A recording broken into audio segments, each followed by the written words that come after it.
Hello everyone, wonderful morning to all of you. We are facing again another week of our life. And we are so thankful that God will give us another day of our life. And today's weekly Bible verse is taken from the book of Psalm, chapter 68, verse 19, 20, and 21.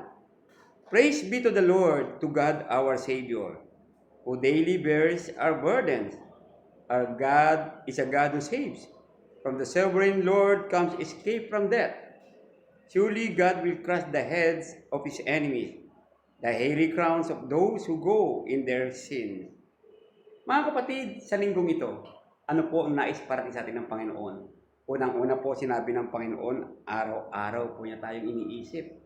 Araw-araw niya po tayong tinitingnan. Ang sabi nga po niya, walang nalilihim sa ating mga suliranin o problema. Araw-araw tayong minamahal ng Panginoon Diyos. Kaya sabi rin po niya rito, talaga po ang lahat ng mga problema natin ay aalisin ng Panginoon yan. Pati mga kaaway ng Panginoon Diyos. Kapag hindi nagbago ang mga kaaway ng Panginoon, sinabi rin niya dito, sabi niya sa verse 21, the hairy crowns of those who go, sabi niya, those who go in their sins.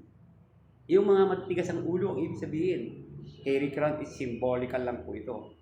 Ano po, yung mga matitigas ang ulo na patuloy na gumagawa ng kasalanan, patuloy na nilalabag ang salita ng Panginoon. Iniisip ka ng Diyos, ngunit kung patuloy kang gumagawa ng kasalanan, sabi niya rito, binanggit na rin sa atin 21, surely God will crush the heads of His enemies. Sino ang kaaway ng Panginoon? Ang kaaway ng Panginoon ay ang mga kampo ng Diablo. At ang Diablo mismo, ang mga sumusunod sa gustuhan ng Diablo. Sa mundong ito, punong-puno ng kasamaan, ngunit patuloy tayo binibigyan ng pagkakataon ng Diyos. Pagkakataon na tayo ay bumalik sa Kanya. Pagkakataon na patuloy natin siyang ipamuhay sa ating araw-araw ng buhay. Patuloy pa natin sundin ang Kanyang mga utos. Tandaan natin, araw-araw kang iniisip ng Diyos. Araw-araw kang minamahal ng Diyos. Araw-araw kang hinihintay ng Diyos. Pag namatigas ang ulo, bumalik ka sa Panginoon Diyos. At nandyan, mamahalin ka niya. At sabi ng Panginoon dito, surely, sabi niya doon, God will crush the head of the enemy. And sabi niya doon, and our God is a God who saves. Ang Diyos ang magliligtas. Magandang linggo po sa inyong lahat. Kung araw na ito, patuloy nito at darating pang ibang araw sa buhay natin. God bless each one of us. So, baybayan niyo po lagi sa ating po mga ginagawa.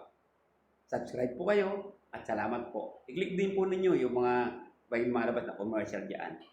So, God bless. Goodbye.